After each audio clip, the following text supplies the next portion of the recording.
Расте трендот на дојави од деца на СОС телефонската линија на Меѓаши во првите 6 месеци од оваа во однос на минатата и предминатата година. Од 151 дојава годинава, упатени од 223 деца, најмногу поплаки имало поради нерасчистени брачни односи во кои колатерална штета се најмладите и тоа им се одразува врз нивното ментално здравје.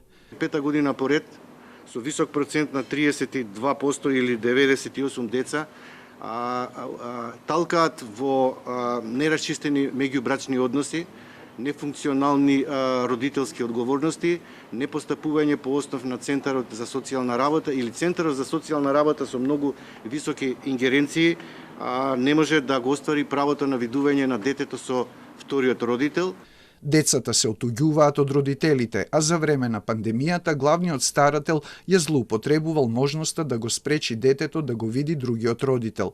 Детската амбасада за прв пат регистрирала 8 деца или 2% од дојавите, кои доброволно или не биле грабнати од еден од родителите.